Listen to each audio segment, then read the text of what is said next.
A busy yard outside the loco shed at Bridgnorth, which is moving into the final weeks of its overhaul. The roof panels and cladding are pretty much there. The crane is installed and commissioned, and now we've moved on to installing the new LED lighting. And what's rather special about that is that we're getting all the lighting components free of charge, saving the SVR around £30,000 thanks to the generous support of one of our shareholders.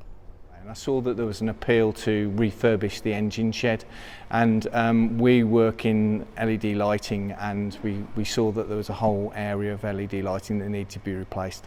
So we thought that it would be a really good idea to get involved with the project, and then we approached SVR. We've donated over approximately £30,000 worth of time and labour with the team to help the installation process, along with some of the other volunteers here at SVR. The lighting here is some of the most efficient lighting in the world, and what we've managed to do is put some of the latest technology which we've designed in.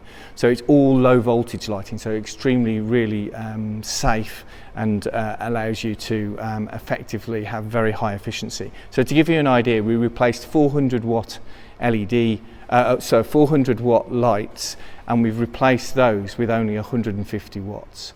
So that equates to about 7,000 tonnes of carbon being saved per year. And obviously one of the big impacts for SVR is the operational expenditure savings, which are huge because the electricity costs are going up.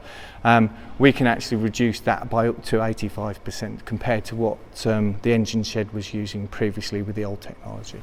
It is a big project, there's no getting away from that. It is no small thing. I mean, the shed's 54 metres long. When you've walked up and down here 20 times a day, you know, you don't need to worry about your 10,000 steps. From a personal point of view, and I remember when we put this shed up originally, and that made a massive difference. If the guys can actually, you know, maintain, I don't know, we're having a nice shiny new floor put in, and if they can maintain this sort of environment, I'm not saying empty obviously because there's a lot of engines in here, but there was a tendency to sort of store a lot of equipment and things in here that really didn't contribute to the running of the railway, and if we can keep it like this, a little bit of discipline in that respect, I think that would be superb. It would be a fantastic working environment. Commissioning the crane means checking out all the electrics and also checking that the steel work is within tolerance, because it has to be very accurate for the crane to run up and down. And also doing a load test to make sure that the crane has the capacity to lift as it's designed to, which is the 6.3 tonnes. We're probably only about 2 or 3 weeks away now from getting finished. The only work really left to do now is the cladding, which is the back elevation, which will be completed realistically in a couple of weeks' time. And we're just finishing off the electrics at the moment, with the lighting all being commissioned and sorted now. Well, it really is starting to look the business in here, and as the darker months approach, that LED lighting really is going to come into its own.